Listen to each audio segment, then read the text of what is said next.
What's up, everybody? Welcome to the CanesInSight Daily podcast powered by Anajar and Levine Accident Attorneys. 2026 season starting to come into focus a little bit. Portal is wrapping up. Obviously, some big dominoes left to fall. We got the schedule. We will talk about all that as we look forward to the 2026 Miami Hurricanes. Folks, we're already rocking and rolling in 2026. Anajar and Levine Accident Attorneys. If you or someone you care about has been injured in an accident, you could be entitled to significant compensation. Dial 1-800-747-FREE, 1-800-747-3733. Take back control of your life with Anajar and Levine.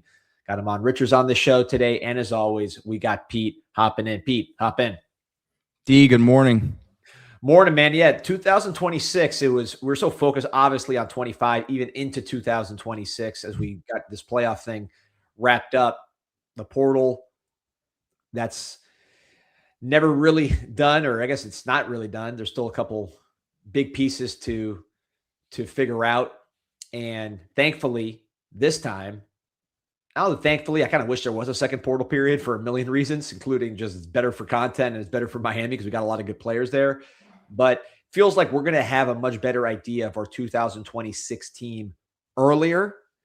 And that includes the schedule. So it's like it's a different feel now than last year when around this time we knew no matter what happened in spring, no Keelan Marion, no Mo Toure, no Jacoby Thomas, no Keontae Scott. I mean, key guys, Marty Brown, guys that were huge parts of what ultimately happened with the Miami Hurricanes making a run to the national championship game. They weren't even on our team until after spring. So it's like we're going to have a little more finality this time earlier. I think it makes spring even that much more exciting too, right? As I would expect a lot of these guys who are vets, right? The Motons of the world, the Mo Toures, the Chase Smiths, the reps at this point for them are only going to do so much.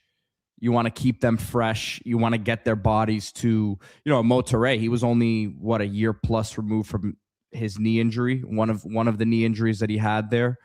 Right. So getting him farther away from that period, getting Moton 100% back healthy here, and then letting the young guys develop and get a lot of the reps. Right. So I think from a standpoint there is last year, the young guys are going out there, but you're still in the back of your mind saying, hey, there's probably going to be some of these guys they're bringing in that will overtake some of the reps they're getting once the season rolls around.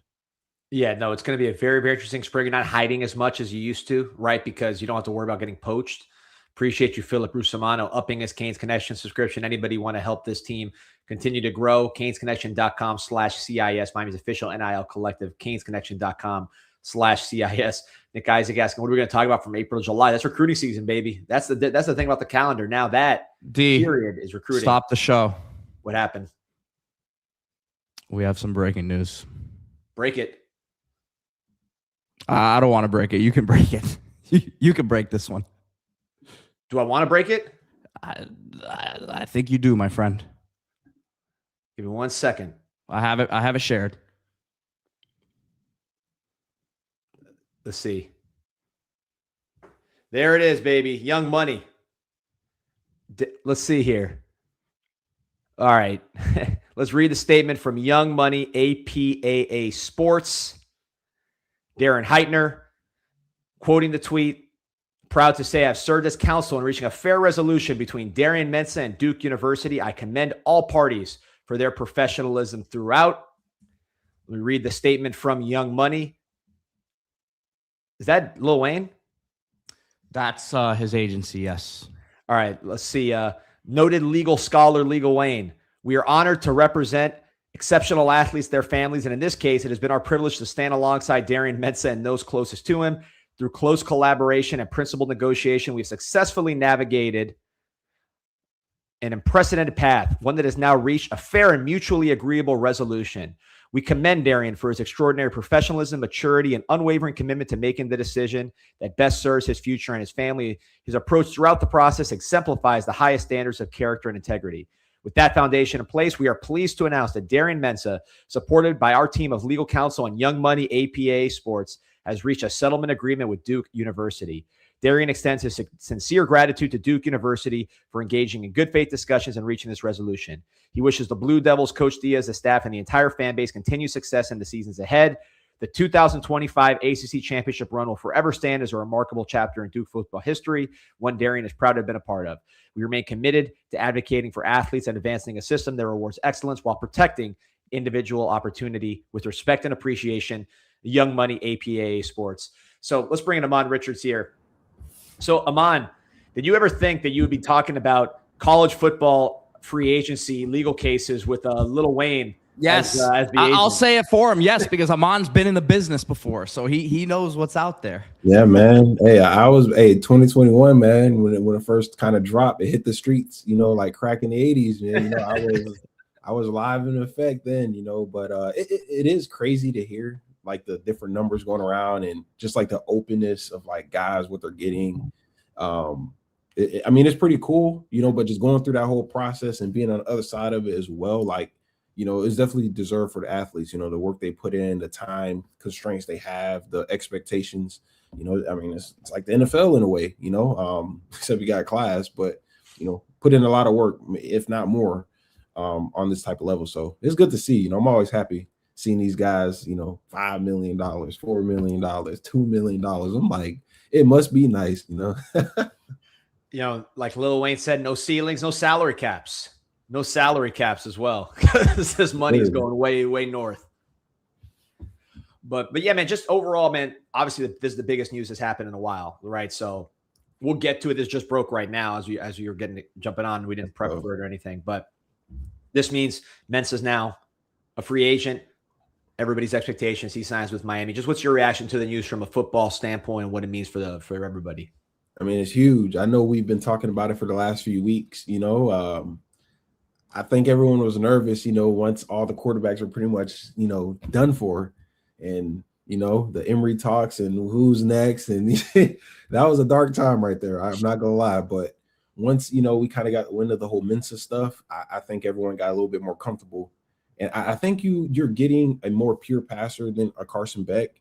He's not, I don't think, in the Cam Ward area, but I think he's like right underneath there, like in that middle ground between like Ward, Beck, as far as like being a passer, a little bit more mobile. But I think we're going to open up the offense a little bit more with a more pure passer.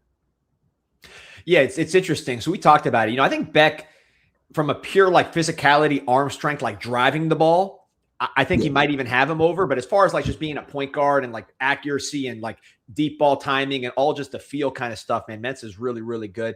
Seems like he's like a point guard with this whole thing. Can you see a situation where, given some of the guys that we brought in, Ahmmon, and let's assume, I haven't heard anything different. I think they're pretty much in class. I haven't heard any different. Cam Vaughn, Vandrevius Jacobs, we talked about on prior shows. Maybe you bring in a Cooper Barcate, his receiver from Duke. We know about Malachi Tony and some of these young guys we're bringing in. Could you see a situation where, hey, we don't have that many tight ends. We got a lot of receivers, 3-4 wide pretty often, consistently? I mean, I would love to see that. I know we have our style of play, and I think that's okay as well. But I think adding this type of player when you're running your offense with the ability he has to just really make any throw. He obviously loves pushing the ball down the field. I think offensive coordinator can get a little bit more creative as far as the sets. And yeah, I would like to see more 4 wide, like true spread, almost like eliminating the tight ends at times. And just I don't want to say like James Coley, but if you guys know what I'm talking about, like those last like kind of 2 years where I just feel like they're just going spread, pushing it down the field. Like I would like to see that type of style at times. And then there's going to be games where you need to run the football well. And, I think we can be a little bit more balanced in that way. But I'm excited, man. This is big. I mean, we've been waiting on it. I've been hoping that nothing falls through or, you get some bad news. But looks like, we're going to get our guys. So I'm excited. Yeah, well, I think Pete's the only person more excited than me and you. But Pete, so like looking at this news with Mensah now officially free, ready to rock and roll. Obviously, we all expect him to go to Miami, so I think we don't have to talk about that too much. But as far as how you see him fitting, how you see the impact of a guy like this into this particular offense after Ward and Beck. The dog is barking. Honey's fired up. Yeah, so I apologize for that. But from an offensive fit, I think you guys have already alluded to it. But you kind of combine what he can do in terms of pushing the ball down the field, and I think spreading the ball around. Right, one thing that we're looking at right now with the guys that you've brought in through the transfer portal, but then the guys coming back here, right? A Josh Moore, a Dalen Upshaw. You understand what Malachi, he's going to command the targets and touches that he's going to command. So you're going to have a lot of heads to feed in this situation, right? I mean, you can even throw in the running backs in that scenario too. I think we're gonna have to see the running backs used more in the passing game because of you have 4 of them now, right? So you'll probably have to see 2 of them out there at a time in some situations and see how they can get creative there. But I think that's why he's a good fit in terms of the offense. Knowledge of knowing the ACC, we can laugh at it, and other people may say, "Oh, the ACC is the ACC," but we understand what it is to get someone's best shot every week in the ACC. He has familiarity one season in the conference here, so much turnover year to year, but I think that should help him as well. Now, he doesn't have the same experience that you're going to have with a Ward, but I mean with a Ward or a Beck necessarily. But to me, he's played a lot of football at this point and been a productive player. So it's not just like we talk about with all these portal guys at quarterback, right? You want someone that's productive and has experience, but you also want some upside there. You also want a guy who can elevate the people around him, and I think Mensah is just that. Yeah, by the way, not that it's a surprise, but Pete Thamel reporting that the settlement between Duke and Darian Mensah paves the way for his expected transfer to Miami per sources. That's been his expected destination since he entered the transfer portal. So, we're all pretty good there. Just style of offense wise. So let's look at the numbers. I mean, the numbers are crazy. 3,900 yards, number 2 in FBS, 7.9 per attempt, 34 touchdowns, 6 INTs, obviously playing in the ACC, which Duke actually won due to the wonky tiebreaker rules, but he had to win the game. He had to do it. Ahmmon, watching him, his offensive coordinator, Brewer, was a Rhett Lashley guy. I think he was here when Rhett Lashley was here, and then he followed Manny to Duke, but he's a Rhett Lashley guy. So we saw TVD in the Rhett Lashley offense excel, not do as well in the Shannon Dawson offense in 2023, where he threw all those picks. I don't think that Mensah is TVD. I think he probably, just with his vision, his IQ, I think he should be fine in this system. But just knowing what you know about the offense that Rhett Lashley ran here, and Mensah ran at Duke, and then what Shannon Dawson's been doing since then. Like, how do you see the fit and then some of the changes that he might have to make? I mean, I think it's a great fit. One of the reasons to me is that the way we run the football, right? All the running backs, to your point, coming back, I think that'll kind of have a lot of guys in the box, kind of like what we've seen. And our only issue last year was we were always questioning, can Carson Beck make the throws? Can he, not turn it over? And when I look at Mensah's stats, right, when I see like 36 touchdowns, a 6 interception ratio, and the amount of attempts he has per game, even throwing the football, I mean, he takes care of the football. I mean, that's kind of what I'm getting at. So I think he's a person who's not like carelessly throwing into double coverage or, I think he's very precise. He has great anticipation as far as like the coverage. He seems to be reading the field very good. So that's so far what I've seen. Obviously, I try not to get too in depth because I don't want to get my heart broke. I turn around and, he's returning to Duke and I'm going to be sick, right? So I didn't really dive too crazy, but from what I've seen, man, I think we're getting – I can see why he had like the ability to go to the NFL draft if he chose to. Not saying he would have went first round, but he's definitely a draft prospect, and I think he has another year to improve and get behind the Great Wall of Mirrorball with a great running game and weapons and go out and be the second in passing yards in the country. I mean, he do that here. I mean, him winning the Heisman is not out of question. Ahmmon, I gotta ask you. He's a Cali kid. The locker room dynamics. You haven't. I don't think you've met him, right, or talked to him. So it's. I don't want you to make judgments without meeting the guy. But you've now had a Texas kid in Cam Ward, a Florida kid, and now a California quarterback. Good states to get quarterbacks from. But personality wise, I mean, in locker room fit, again, without you don't know the guy, but how important is that to the dynamics here? Pretty good. I mean, a lot of people will say like California and Miami kind of has a similar scenery, a little bit kind of similar vibes at times, certain places.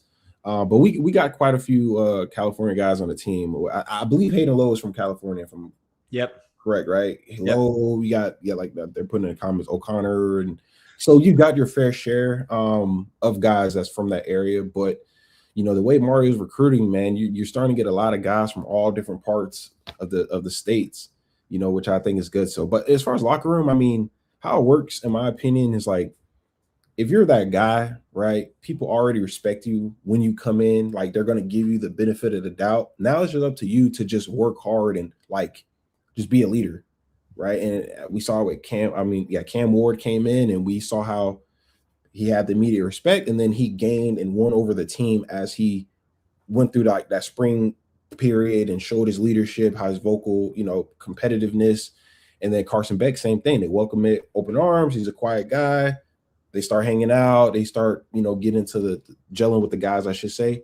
So I think Mensah, same thing. I mean, I think our team and the culture we have, like, we're very opening to like outsiders, and we more so give you like, the benefit of doubt, and then just show us, like, just be you, be yourself. You don't have to be anyone else. And I think it'd be a great fit. I think Cali and Miami guys tend to have they tend to have a little bit of synergy based on the history. Guys like Brad Kaya, and you can go on and on about guys. Ken Dorsey, Gino Toretto, we're all Cali guys. Yeah, man, it's a personality thing. A lot of those guys are like cool, chill, calm type of guys. So I think he'll fit in well with this with the team. So here's a statement from Duke. In case you had any question about whether this thing's done. We are committed to fulfilling all promises and obligations Duke makes to our student athletes when we enter into contractual agreements with them, and we expect the same in return. Enforcing those agreements is a necessary element of ensuring predictability and structure for athletic programs. It is nonetheless a difficult choice to pursue legal action against a student and teammate. For this reason, we sought to resolve the matter fairly and quickly. So basically what they're saying is we had to sue because we had to make sure that people aren't breaking these contracts, but we didn't want to keep them from going to Miami and drag this thing out. Which might be true. I mean, obviously it's a statement, but I think that's probably true that they wanted to. When we talked about this on the show we did with Jim Sala, which is they probably wanted to say, hey, listen, we can't just let people break these contracts without fighting, or else people are going to break them one after another. But at the same time, we don't want to be stuck in a long thing. We're probably going to lose if we're going to in terms of keeping them from going to Miami. And as it drags on, it's just a distraction and not a good deal. So settlement was always sort of the most realistic situation here.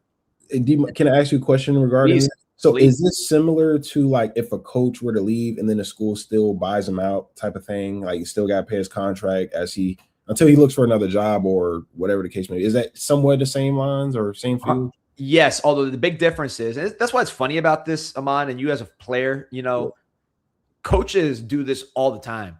Yeah. And it's not a national story as far as like the controversy about it with lawsuits and everything else. I mean, Lane Kiffin left in the middle of the season in a playoff run, right? So this happens with coaches all the time. I mean, Lane Kiffin had a contract with Ole Miss. By the way, he was an employee and had benefits, which these players don't even have benefits. So like the moral part of it and the people getting all upset, like coach has been doing this the whole time. Yeah, I think that the situation here is a little different, Ahmmon, is this contract didn't have a buyout because it's not an employment agreement. Like they're making these things up as they go because it's a weird deal. They're basically just paying him, or they were just paying him to give autographs, to do like not to play football. So it's a weird kind of contract that they're trying to make like an employment contract, like what Duke would have with Manny Diaz. By the way, Manny, remember when he signed with Temple and broke that contract and dipped out in 2 seconds? Yeah, that's what I was thinking about. But like, so it's different. They're trying to make it into like an employment contract. So because it is like a kind of a weird hybrid and it's not like off the rack, you don't have a clean buyout agreement like you do with these coaches' contracts. So that's why I think you see it in lawsuits, and they're trying to figure out what's actually enforceable and what's not, because they're kind of making it up as they go along. Whereas if Duke, let's say Manny got the Penn State job or something, it would be a clean, hey, this is what happens when he leaves for another job. Here's the buyout you have to pay. It's all pretty well organized. This is they're kind of making it up as they go, which is why you have lawsuits and all this other stuff to try to figure out, hey, what can we actually enforce? What can't we enforce? What do we have to pay? And then it gets settled. So, and the last thing different, because great question, by the way. The last thing different is this is going to be a settlement that's agreed upon. Like I said, I don't know what the number is. We'll see if it becomes public. Duke's a private school, so I don't know if it even needs to be public. But it'll be a number that they negotiated to. It could be like it could be a random number, like just like 2.3, whatever. Yeah. A buyout is going to be like, here's the number. And there's no fighting about it. There's nothing. It's just, hey, here's the buyout. Yeah. Maybe we negotiate it down or up just because different things. Like if you fire somebody, sometimes they'll negotiate that number down because the guy might get another job somewhere else. Mm-hmm. But it's at least in the contract. Whereas here, they're kind of making it up through litigation. So not making it up, but coming to it through litigation. So crazy stuff, man. College football 2026. But bottom line is, Miami's got their quarterback. So one thing I want to ask you, Ahmmon, because you lived through this, and we talked about this before on the show. I think Miami's offensive line most likely is going to take a step back. Not saying it's going to be bad. I don't think any Mirabal offensive line with his players is going to be bad. But I do think, you lose Francis Maldonado, who's a top 10 pick. You lose Ines Cooper, who's been a rock for you. Brockermeyer had a really, really good season. He's at the Senior Bowl, so he's a good player. Markel Bell also invited to the Senior Bowl. He'll get drafted. You lose a lot, right? Those are 4 guys that can play and that have experience. So I do expect the offensive line to take a step back. Watching Mensah at Duke, knowing he's going to have a lot of good receivers here, it feels to me like this is going to be a situation. I don't think Mensah is like Cam Ward that holds the ball a lot he's strong and breaks a tackle and chucks it. Like he to me is more of a rhythm guy. This feels like snap, quick decisions. You're the point guard, kind of like what you played with Brad to protect the offensive line a little bit. How does your mindset change? And how does the offense's mindset change when it's like, hey, we're not trying to play action, bomb it downfield and hold the ball. This is going to be quick, be ready. Like you as a receiver, as an offense, how does that change the mindset? I mean, it definitely helps. I mean, I don't want to say Brad, but Brad used to definitely be more your rhythm quarterback, on time, putting the ball where it's supposed to be. So, I mean, it's great for your mental state as a receiver, just understanding your quarterback, and you can kind of expect you kind of got an idea when you're getting the ball with this type of quarterback for sure. I think it's going to be great, man. I mean, we brought in a bunch of weapons, 2 transfer portal guys. I mean, possibly 3. You got the recruiting class of 3 or 4 or 3 top 50 receivers or whatever. You got guys, Malachi Tony, obviously in a slot. I mean, you got a chance to have 2 of the best receivers in the ACC on one team. I mean, I think the offense is going to be very, very exciting. And I know the offensive line, to your point, may take a step back as far as obviously you're not having a CC, a top 5 pick, top 10 pick, and then Markel Bell, which is a top 100 player as well. But I do trust, Mirabal and Mario to figure out and plug and play and find those guys. And, we got spring ball to go through that kind of gulag and fall camp and then kind of solidify who's who. And from that point, I mean, the skill position, I think we all know, I think that's kind of speaks for itself. Quarterback play, that's going to speak for itself. Running back, we got 4 of them again. All 4 came back. So at this point, it's just really offensive line, just plugging and playing. Is Cantwell ready day one, right? Who's left tackle? Is he going to be? Maybe Cantwell goes left tackle. I think we're going to figure that out as spring ball gets on effect. But overall, as far as quarterback and stuff, man, it's a receiver's dream. I'm just telling you right now. I know all the receivers probably got a smile on their face like me right now, man. Just Ahmmon, I don't think we've talked Cooper Barcate because I think he entered the portal Wednesday night last week. Mm-hmm. So that was the day after you were on with us. Mm-hmm. Your thoughts on him as a player, the wide receiver from Duke, who he's a dog. Again, is getting predicted to Miami now as well. He's a dog, Pete. He's a dog. Trust me. Hey, any receiver, this skin color, it ain't he not this one right here. Over 1,000 yards. First year in the ACC after moving up. Oh man. I think the kid, I like his route running. I like his hands. He's actually he's not small. He's not the biggest guy, but he's he can play through contact, contested catches.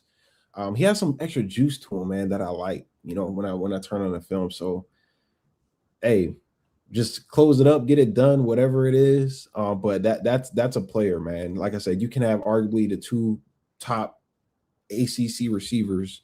Obviously, Malley is one of the best in the nation, but as far as the conference wise, like you have a chance to have 2 of the best in your conference on one team, you know, with a gunslinging type quarterback or a guy that's gonna, you know, push a ball downfield. I like how that sounds.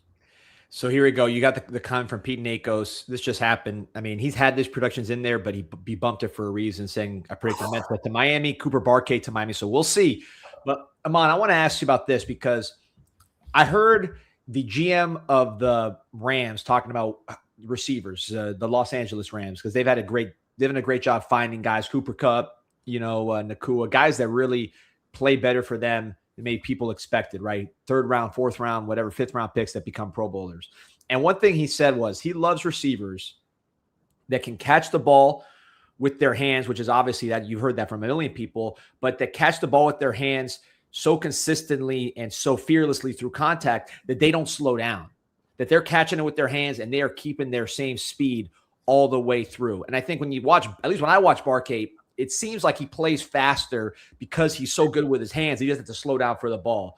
And just from a receiver's perspective, do you see that with Barcate? How important is that detail, that trait?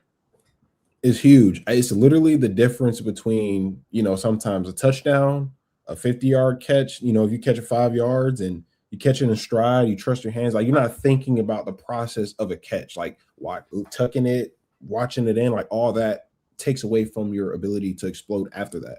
But yeah, to your point, like he's a guy, he's very clean through the catch. He runs through the football. I mean, even when he does catch it, like he's not looking to go down, like he's breaking a few tackles.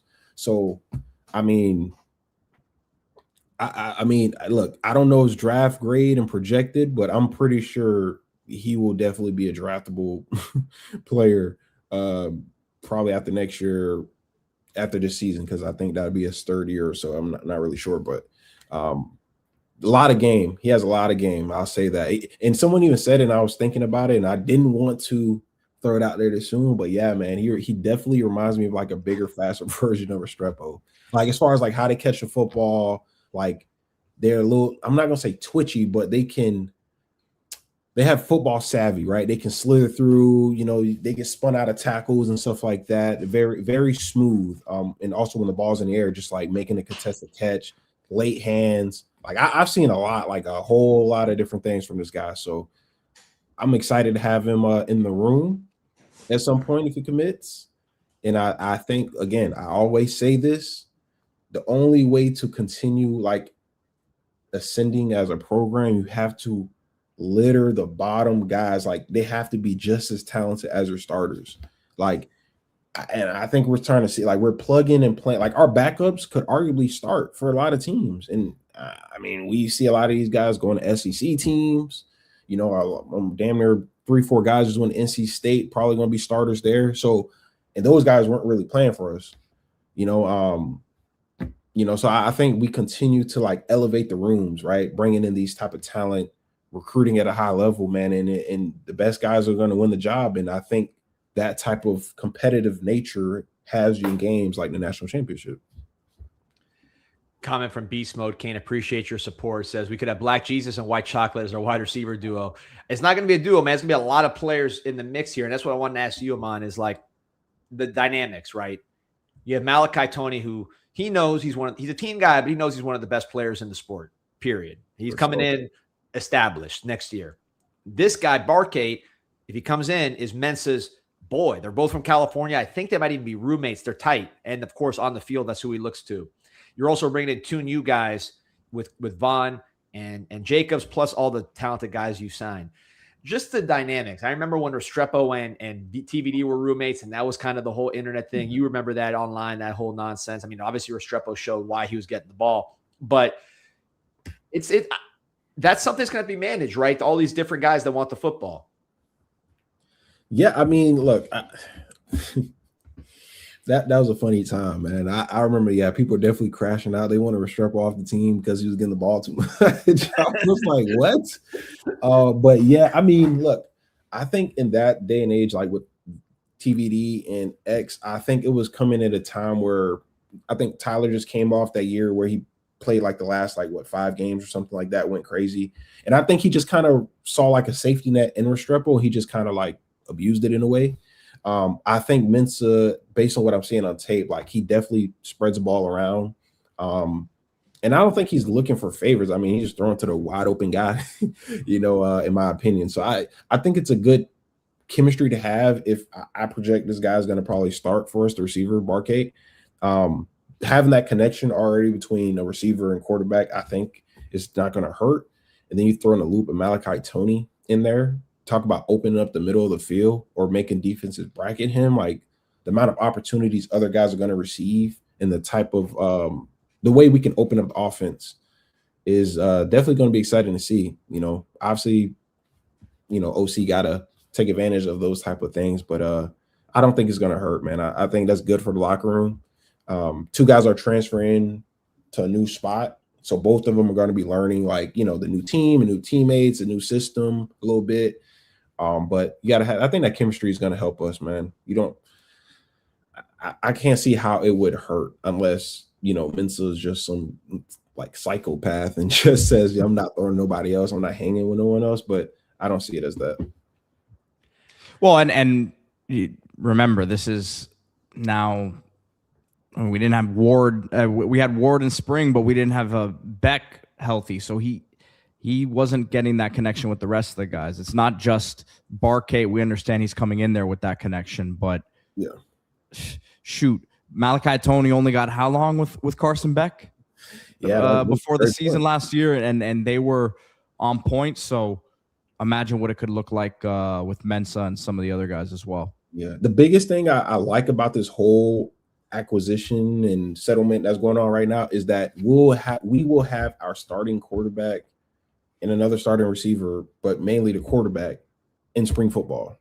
Like that's the biggest win.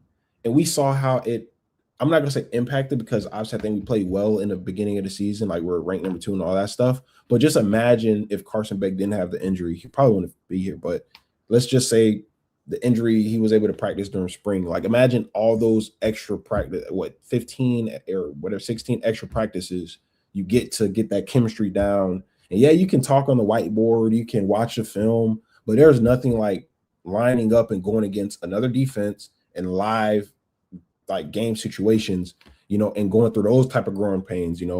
We hit it midway through the season, but you saw how we kind of started rally and everyone started to connect and get on the same page. And Beck looked a lot healthier as well. So I think it's a huge thing. Mensah is going to be there in the spring just to have that situation solidified. It's not a question mark. Guys can get the extra work in with the starting quarterback. He can learn with Dawson what he do like. And I think that's a huge important time that like people may not really realize how important it is. And it's a huge win for him to be able to, be in the spring with these guys, man. That's like, that makes me way more confident looking at our schedule as well, just going into next year, just having our guy in spring and having it's really the team solidified in spring and not have to do like a post-spring portal thing where a guy come in the summertime and stuff like that. So I'm looking at the 2016 stat list. Obviously, you're on top of the receiving list. Then you got Stacey Coley drafted, Njoku first-round pick, Herndon drafted, Walton drafted, Malcolm Lewis, practice squad guy, good player, but then Braxton Berrios drafted. This is just the receiving list. It's funny, you look at the rushing list. Gus Edwards is like buried, and he ended up making more money than pretty much everybody. But in a room like that where we now know a ton of future pros, was that dynamic competitive in a good way? Was there tension? I'm not asking for dirty laundry, but just put us in that perspective, because it seems like if things go well, we got a lot of future pros in this room next year. Yeah. No, I mean, look, I'm gonna be honest. I can't remember a bad energy or vibe from any of those guys at any point during the whole season. Like they were welcoming, especially as a young guy, freshman coming in and doing your thing. Like you would assume that maybe guys would be like, guys in their draft year, right? Taking, receptions from them and, plays. But it was never like that. Like I think in the college level, it's like semi-professional where guys, the mature guys, right? They understand like, look, if you're like that, like you're like that. Malachi Tony, for example, like I can guarantee you no one was in the locker room like, man, Why he getting all the balls? Why he got 99 catches? Like, you didn't see that. You didn't hear about it. Like, you can see the energy. Like, guys really understood, like, nah, he's like that. Like, he gives us a chance to win every single game. And you respect that. And that's how, like, it was back then. And that's kind of how I see it now. Like, the better you are, the more competitive the room, the more respect you earn and you gain, right? But if you're just given a spot, guaranteed and all this stuff, like, guys don't really respect it. It's like, it wasn't earned. Like, I didn't see you put in the work to really earn that spot. But when you got a NFL guys and Joku and, like I say, Coley, Barrios all over the place, for you to even win snaps or get receptions, with those guys, that kind of gives you an idea of, like, your level as far as competition and, respect and talent. So that's how I see it. I think having a room full of guys like Cam Vaughn, I know has potential to go to NFL, like, great hands. You got, back rot. I'm going to say back rot. Barcate, NFL type talent. Malley's literally, I mean, how many times you seen a guy like that come around? Damn near never. Then you talk about your backups. You talk about Josh Moore and Dalen Upshaw. Like, you got the kid from South Carolina who's a speedster. I mean, you're littering, and then you got all the Wingo and Milan Paris. I mean, it doesn't stop, right? So it's going to be exciting. Like I said, at this point, it's just competition. Best guys are going to win. That the best guys are going to win. And I know going into next year that whoever is starting, like, earned it. It's not like we don't have enough guys, so you're by default. Nah, like, you don't have to earn it. Same way it was with the cornerback room this year. A bunch of corners, and you heard them say it, they respect it. Best guy wins. Should we talk about the schedule here? Hold on, real quick. First of all, Miguel Menendez says that lady and her seal punch in the air right now. Man, I don't know if you saw Pete was getting into with some Duke lady with a seal avatar. Hey, Pete, man, I was on my burner, man, just like looking at that. I was in there, I was in there dying, man. He was cooking. I'm not gonna lie. Hey, it was in every chat I was in. I was like, yeah, Pete's going crazy. But I apologize to the poor woman. I apologize. The hashtags are what set her off, for real. Listen. Now that we're getting closer where we need to, I apologize to Rachel Hoffer. Yeah, man. So, by the way, I appreciate everybody watching. We got almost 3,000 on, man. Like and subscribe. I don't know if it's 3,000 on because Ahmmon is on or because Mensah is committed, but either way, we got a lot of folks on right now. Before we move on to the schedule, and we're staying on this kind of Barcate joining the team topic, the Malachi Tony. You've been in this position, not the same with the quarterback switch, whatever, but just you've been that guy. If you're Malachi Tony, team guy, we know, but like any receiver, he wants the ball. With all these guys coming in, and the quarterback who again has a guy that was his own 1,000-yard receiver. Are you happy you're not going to be bracketed as much? Or are you kind of worried, like, hey man, am I going to get mine? Like, what do you think his mindset is? I mean, he's probably excited. I mean, look, CJ Daniels, good player. Keelan Marion, good player. But I think when you continue adding other guys that can make plays, contest the catches, get open, like, it helps you, not saying those guys didn't, but I think having a guy that can kind of stretch the field a little bit, get downfield, it kind of makes teams play you a little bit more respectable. You're not just being bracketed all game, every play, which we kind of saw towards the end of the season where teams just started bracketing them, every play, so,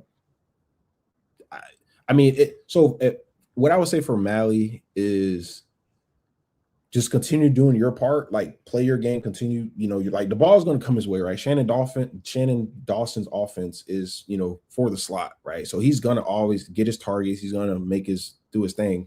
But to me, just stay slim, right? Don't bulk up too much, stay light on your feet, stay elusive, just keep getting better every day. But yeah, man, I would love to have other talented guys around me because I know that makes it a little bit easier for me. I'd be saying that it's like if I, like me in high school at Wellington, if I went to St. Thomas, with all the other guys that can make plays and get open, like, it's easier for me, like one-on-one coverage now where I get a lot more one-on-one looks, like, I'm going to win. And I think he's seeing it kind of that way. Like, okay, we got more weapons all around the thing. We got a quarterback that's going to air it out. I can win more matchups. Teams can't just bracket me all game. There's no way. How? And would you agree because you have a better eye for this than us, that after the FSU game, especially, there was a lot more bracketing of Mally as far as getting downfield. Yeah, for sure. I think FSU probably was a team that people realized, like, hold on, all right, like this guy's legit. I mean, play after play, even the one play that got called back. I mean, kid took The stiff arm. drag route, the stiff arm, juke the guy, all that. I mean, it didn't count, but I think teams kind of like realize, like, hold on, like this isn't like some type of like freshman spark, right? Where they go like 1 or 2 games. Like, nah, he's a dude. And then kind of since that moment, I mean, SMU, I don't think you really heard much from him like that. Louisville obviously was doing a bracketing thing, a lot of cover 2 on you know, to kind of contain him. Really a lot of teams, pretty much like it was like a 4-game stretch, like where teams were kind of like bracketing him a lot, and then Pitt kind of tried to play him a little bit more head up, and you've seen what happened there. So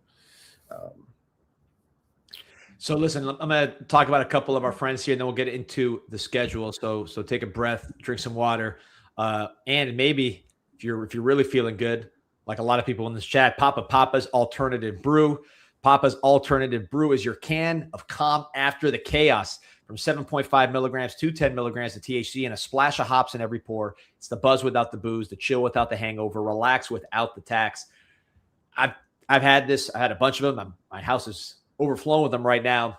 It's like a beer. It's a beer except it's 60 calories. You taste the hops and it's THC, so you got no hangover.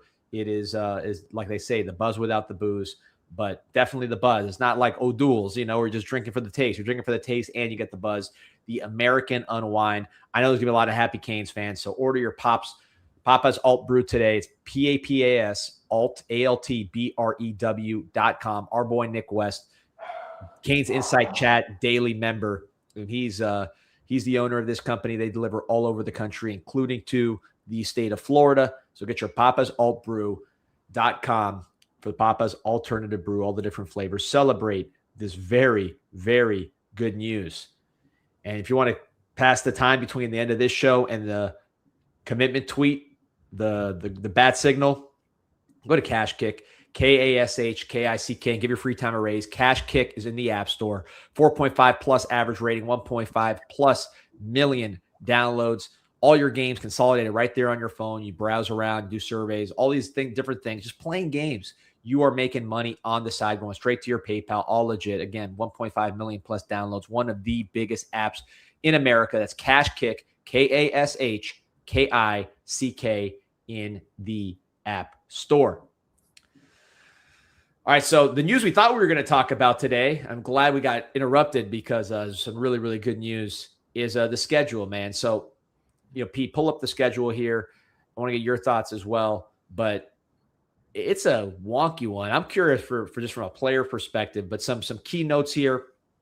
You start off at Stanford, which is, I believe, a Friday game. Friday night, yeah. And then you got FAMU also during the week. You have multiple Friday and Thursday night, yeah. So it's Stanford Friday, FAMU Thursday, at Wake Friday. So you have 2 away ACC Friday games in your first 3 of the season. And then you actually have another Friday night game at home, second to last week of the year against Virginia Tech. But the 2 of the first 3 being Friday night away conference games is the strange one. What do you, Ahmmon? So just your perspective on these Thursday and Friday games. It's a weird schedule. I think it's actually good in the long run, and for reasons I'll get into, but just what are your kind of reactions just as a player thinking about how you're going to go through this whole thing? First, I'm gonna say 2 things. The ACC, like, you guys are sick. I'm gonna be like, I don't understand like why the ACC plays so many Thursday and Friday night games. I don't understand it. Like, I don't know if it's a TV thing, but why do we always get slapped with Friday games? I don't see SEC teams and Big Ten teams playing that often on Friday night or a Thursday. Ever. They're always Saturday at 12 o'clock, you know. But in all honesty, I am glad that the Friday night games are against like lesser opponents. You know, I think Virginia Tech, I think they're going to be sneaky good next year. Obviously, it's the first year with new coach, but he brought in a lot of players from like Penn State. A lot of recruits got, and stuff like that. So I think they're going to be fairly decent, just depending on the quarterback play. And that's on a Friday night. Like I said, I still think this is definitely a winnable schedule. There's really no reason why we can't go undefeated with what we have returning on offense, defense, and then what we add in special teams. But to the point I was saying is like, those Friday night games against some random team is always the games that we have kind of historically been like, I don't know, right? But 4 of them is crazy. But I will say, for the grace of God, it's FAMU and Stanford and Virginia Tech, and whoever else it was. That's a good part about it, is that they're early in the season, so you can kind of get that out the way, kind of build the team up a little bit. And I don't want to say battle tested, but like that travel, time zone change, like we saw it in the playoffs when we had to go to Arizona and some stuff like that. But I think it'll help the team in the long run, to your point, right? Once you get in the playoffs, you're traveling different time zones, your schedule kind of gets pushed up a little bit. You got media stuff you're doing. So I think it'll kind of get us a little bit used to the traveling part of it and going across, the United States to way to Stanford. But honestly, I'm not mad at it. I think it's a pretty good schedule, but definitely a schedule that you can win and definitely go 12-0. I mean, the thing I like about it, and again, I'm not playing it, but I'm just trying to put myself in that position. Stanford as the first game, because you have to travel to Stanford. That's on the schedule, right? So the timing of it is where it is. You have to go over there. I remember that trip to Cal. I was on that trip. Obviously, I didn't play a football game, but that messes up your whole calendar, right? Your whole schedule, because you are traveling out there, you're traveling back, the time change. And that was, if I recall, that was right in the middle of the year. We didn't play very well after that. It was like a bomb in the middle of the season. Here, it's your first game, plus you have a bye after that. You have FAMU too. So it's like, you have the FAMU, but then you have a bye right there after. Where's the bye at? Bye is actually not till after Clemson, right? But at least you have FAMU after that. You got Central Michigan on the way. Like, there's time to recover before the meat of your schedule from your West Coast trip. Do you think that's an advantage to have that West Coast trip out like right away as opposed to the middle? Yeah, no, I think that's what I hate it, but at the same time, like, it is manageable based on like the teams are playing and the kind of situation, like you're saying, like first game of the season, you got Stanford, you can get that monkey off your back, you can get that out the way. First game, guys are going to be excited, fresh, healthy. So that's like the pro. Like, obviously, that game was, let's say, in November, at 10 o'clock at night on the West Coast, that's when it's like a little bit more difficult, just as far as like scheduling and the guys like getting, ready, being healthy, not jet lag and all that stuff. So that's to your point. Yeah, I like it early in the season, kind of get all this stuff out the way, so guys can kind of get acclimated to it. Looking at the other part that jumps out, Ahmmon, is Notre Dame in November 7th, which you guys played in Notre Dame around that time, didn't you? Yeah. It was like it wasn't like, I don't remember the exact date, but I feel like it was like late October, early November. Yeah, definitely. It was, we played there. It wasn't like that cold for real. I think we beat the cold front. That was a night game too. So I'm anticipating this being a night game as well at some point. I know they don't do the times like yet, I think, but probably a night game. I'm looking at the historical temperature last year on that date, and we know these things vary, right? As we see here, it's kind of cold right now. It was hot yesterday, now it's a little cold in South Florida. But like, based on last year, it was like 60, 60 high, 60 something high to like a 40 something low that date. So not like as cold as it could be down the road. And then boom, you're back home. Duke at home, Virginia Tech at home, Boston College at home in November. So you're missing that cold November run that we feel like we have every year. Did well this year in the cold November, but do you think it's an advantage just to not even have to worry about that and just be at home when it's perfect outside? Yeah, no, I like that. So I'm just doing like projections kind of in my mind. argument's sake, we go 12-0, 11-1, whatever it is. I think my goal, like for this year, win the ACC, win the ACC championship, and then just get into the playoffs. Like, don't do the drop in 2 games or whatever. Got to get in. Like, we just handle our business. So I see us finishing this. You know, we got 3 home games. Then you got the championship game, the ACC championship game, and then you get your first round bye. Like, you're not playing in any cold weather games essentially after from Duke to the end of the season. I mean, maybe the ACC championship game, it gets kind of cold in Charlotte, but they say that's what, at 12 o'clock or whatever. So probably not going to be that cold around that time, you know, kind of midday heat. So yeah, I don't really see any cold. Like, I don't think if we hit our business, we're not going to really play in any cold games. Honestly, that's just how I see it. And this is a team that, you know, this team's going to be different than last year, right? Last year, meaning the one which the season just passed, I thought we were kind of built to play in cold weather, right? Beck's going to manage the game. We got physical receivers. We run the ball, all that, big offensive line. This team, with assuming Mensah comes, which we all expect, Barcate, the whole thing, I think there's going to be a team that you want in domes. You want in nice weather. Like, I think these guys are going to fill the air with footballs. And to me, yeah, I'm sure they're still going to be physical and able to win those cold weather games. But I think this is even more of a warm weather team than the team we just had, which, even though it was a Miami team, they kind of got down like a Big Ten team, at least on the offensive side of the ball. So this works out perfect to me. Yeah, no, I get you. Like I said, man, look, spring football can't come fast enough. That's all. I can't wait to see this with my own 2 eyes in person. Yeah, and looking at Notre Dame, I mean, obviously that's the toughest game. But is it though, D? On the schedule? You don't think so? Who do you think's toughest? Who do you think? I don't know, man. Like, I just think that, like, they losing 2 of the most productive guys they've had in God knows how many years at running back. Like, yeah, I don't think you were. It's kind of like if we lost, like, let's say Fletcher, Marty Brown, and Pringle, you know, and then you got, I don't even know who they brought in, but it's just they're not Jeremiah Love and the backup number 24, who's like really good. Oh yeah, NFL guy. So I'm just like, I'm not there. I think they're gonna be a good team. Like, I think Freeman always has like a very well like coached team, and you know he's gonna have his guys. I'm just like, I don't know, man. I just don't. Clemson bounce back year. Is that what you're looking at here? I think Clemson on the road in Clemson. I think Clemson to give us more of like your battle, just it being on the road, Death Valley. Coming off a terrible year, Dabo, I'm pretty sure gonna have his guys motivated. They got their receivers coming back. I know their quarterback situation is different, but you know, their defense is, you know, always like respectable in a way. So I think Clemson will have a little bit more something at the table.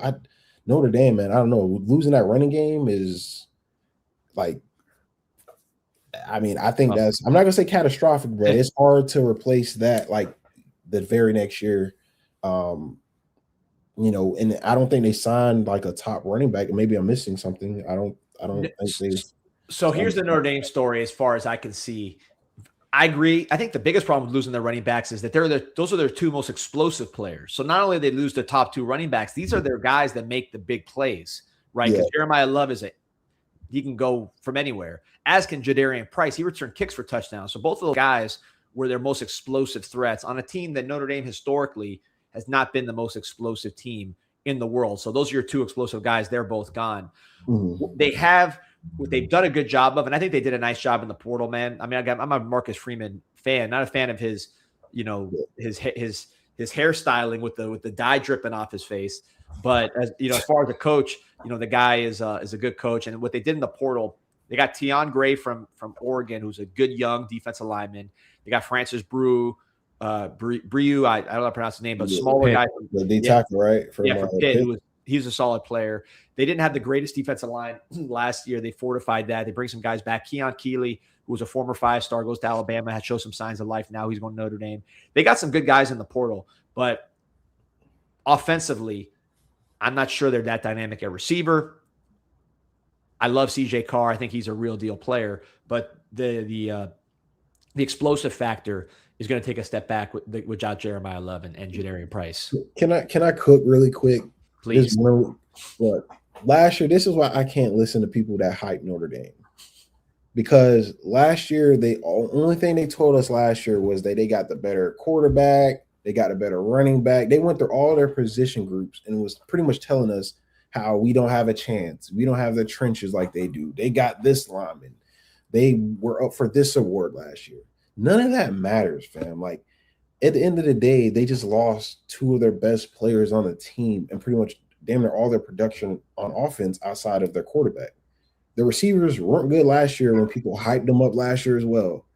Like, I'm just saying, like, I get the logo and you see the name, but I'm just looking at it from like what's returning on your roster. Like, I don't think they're going to be as good this year as they were last year. And they may be a 3L team. And I know we're going to handle business. So that's kind of my point. Like, look, respect the Notre Dame. Like I said, Marcus Freeman has a good coach team. He has a good system.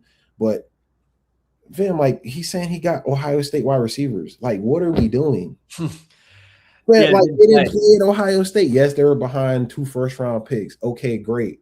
But, like, just because they were at Ohio State, okay, so is Brandon Ennis a great receiver?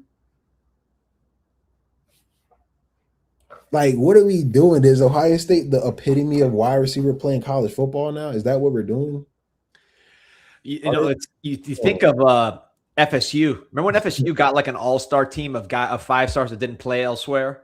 And they're like, all right, well, listen, they're 5 stars. You know, we'll give them some playing time, and then they're gonna do what they're gonna do. It didn't work. 2-10. They went 2-10 trying that, bro. They signed a bunch of guys from Alabama and wherever else, and nothing happened. I'm not shading Ennis. I said his name. I ain't shade. Like, yeah, he played over these guys. I'm just saying, like just because they go to Ohio State don't mean they're guaranteed to go to the NFL or guaranteed to be hits. Like, yeah, the top guys that play for them and start, like, for the most part, yes, but they're guys who aren't playing, don't usually do much. Let's just be honest. They end up elsewhere. So when they talk about development, Ohio State, like, you can name like 1 or 2 guys that really got developed over there, outside of literally Jeremiah Smith, who was like, you know, that man could have went anywhere and did that. But I don't like when people hype Notre Dame just off like giving them benefit of the doubt. But then the same people ask questions about our roster and, well, I don't know about this guy, I don't know about that. But then you just kind of give everyone else like credit. Oh, they got this guy, he's gonna be good, or why? Like, they got to show me. And I said the same thing last year before we played them. People, I don't know about Notre Dame, and I think they could beat it. Oh yeah, okay. Like, turn on the tape, man. So that's my standpoint. I don't think I ever liked Notre Dame. I give them respect, but I think, like I said, Clemson, I think gonna have something. Virginia Tech gonna be a respectable team. You know, so a couple things on what you see. First of all, Mickens, they have a great secondary. I think that's really what I look at Notre Dame. I like their quarterback and I like their secondary. Their secondary coach goes on to the NFL, I believe, with the Ravens, Coach Mickens. So he was really good. So he's gone. To your point about these 5 stars, I think back to there was this guy named Julian Fleming, who was a 5-star receiver, goes to Ohio State, plays behind all these guys, transfers to Penn State the year Penn State went on that run. Everybody's thinking, all right, well, this guy's going to be the guy. He just needed an opportunity. He didn't do anything. You know, Drew Aller didn't even complete a pass to a receiver in the championship game. So just because they're playing behind great players doesn't mean that they themselves are very good or great.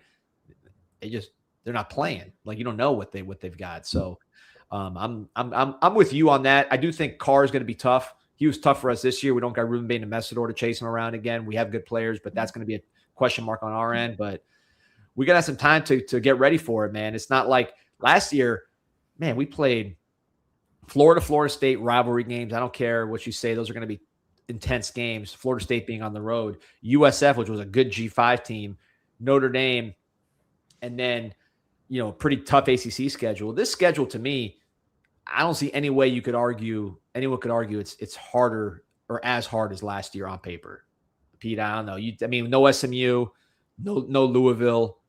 Those were both tricky games with the way they were located. No USF and the USF, you know, it's not like it's crazy tough team, but they beat Florida. You have to hey, listen, I'm circling that Belichick game on Halloween night. You saw the girl was hanging out. She was at the championship game with Alex Earl. You saw that?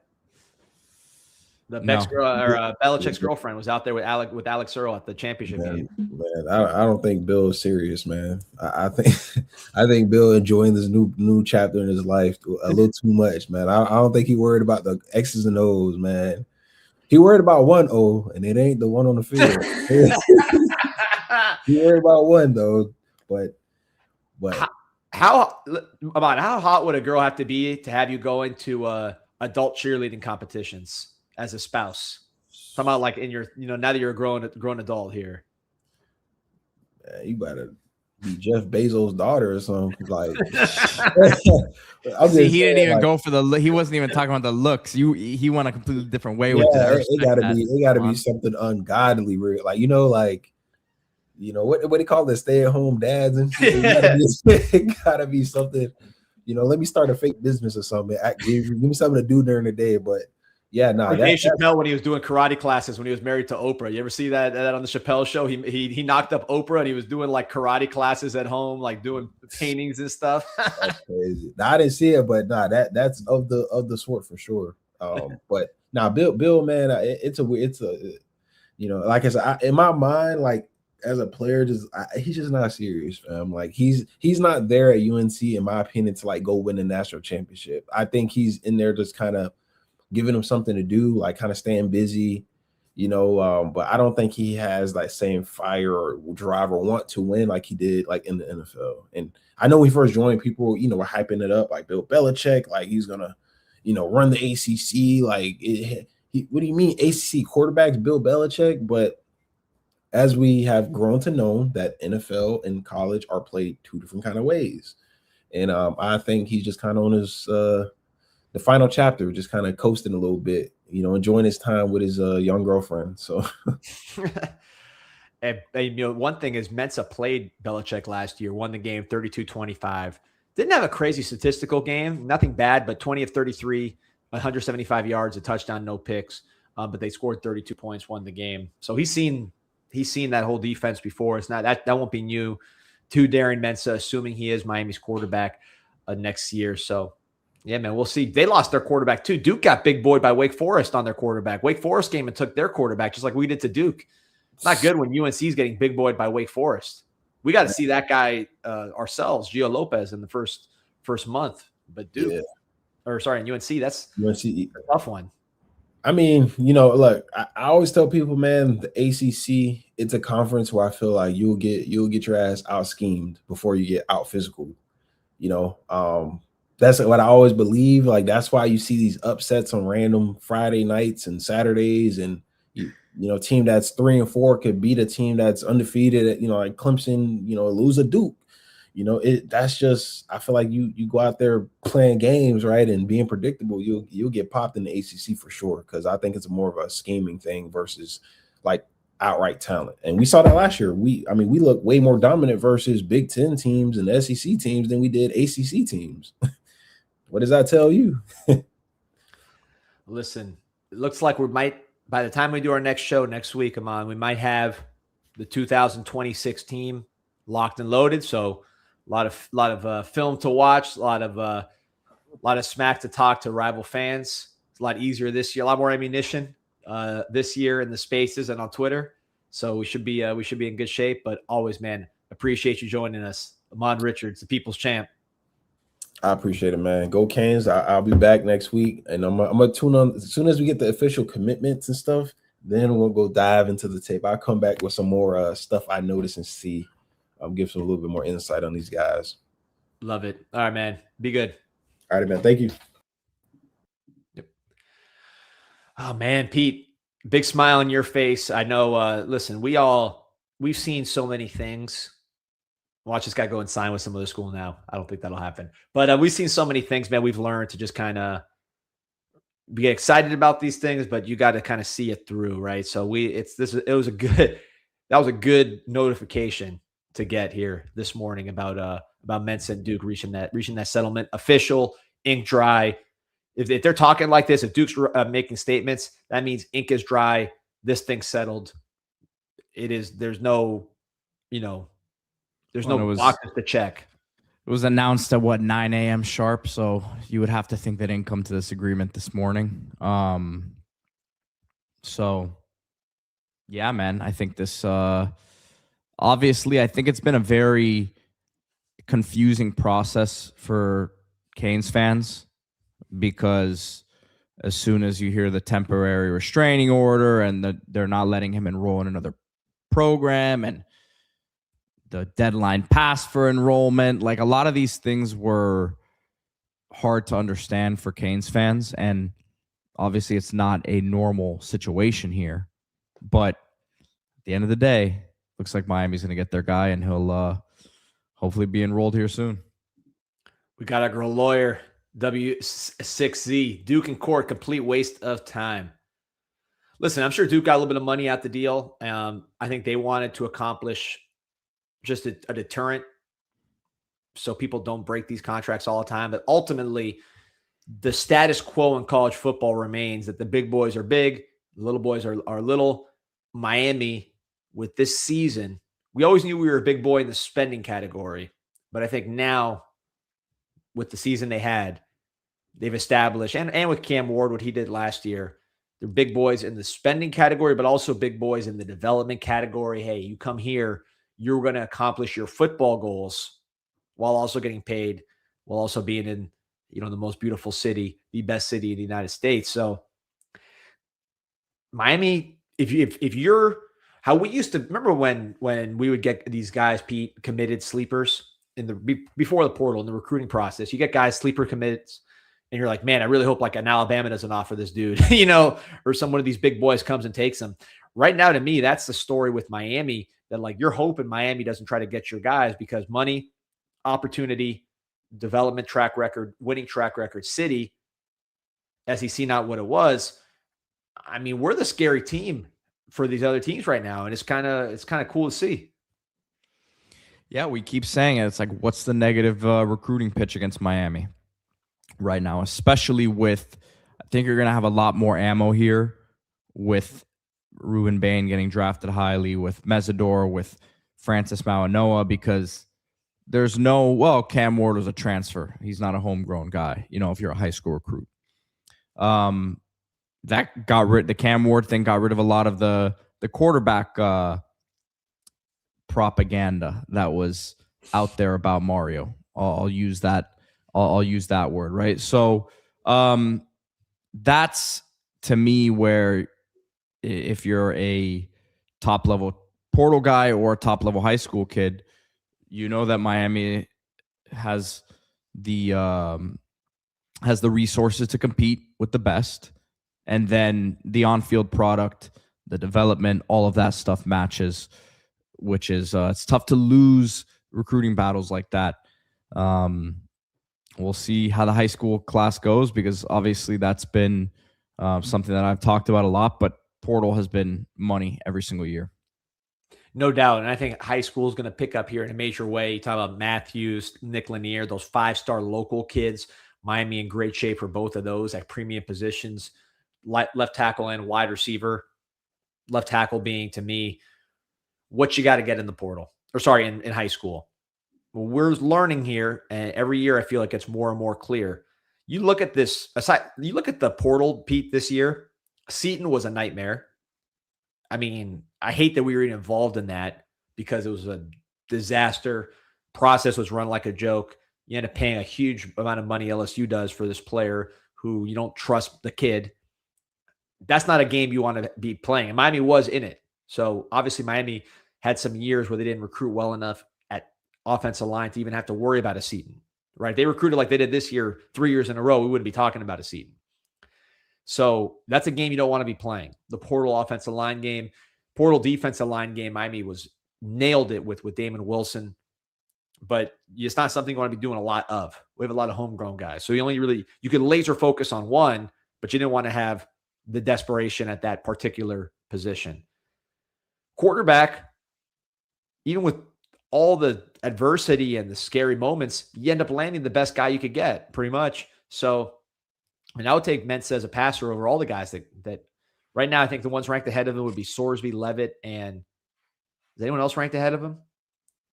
Depends on the ranking, I guess. But really, those two, I take him over both those guys. Not as good and not as athletic and strong as those guys, but passing wise, I think he's better. mentally, I think he's better seeing the field. So, portal quarterback, one more year, proof of concept, where you get elite guy. You're preaching to the choir when you're talking about it with me, D. We're on the same page there. Yeah, I mean, it's but we couldn't brag about it this year and we'll see when he commits. But it was scary. We were scared. We had some very nervous podcasts as we should have been focusing on national championship. Especially that Friday morning at Duffy's. Oh yeah. That Friday morning at Duffy's, I was nervy for sure. Tep says Lagway and Raiola over Mensah on 247. I mean, I don't know what 247's got going on. I know they had Aiden Childs over Cam Ward, but I mean, I'm pretty sure that Mensah threw for more yards last year than DJ Lagway and Dylan Raiola put together. So, or at least close to it, man. He certainly had a way better season than both of them by a mile. So that's yeah. Look, Dylan Raiola is a backup. This other guy is at Baylor. So I think I like our guy there. Agreed.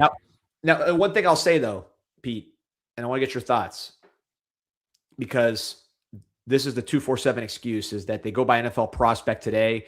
And I think one thing, I said this on yesterday's show, I don't think Mensah is one of those guys that's like a top prospect right now, physicality-wise. Beck, I think, would be drafted higher if they both went pro this year.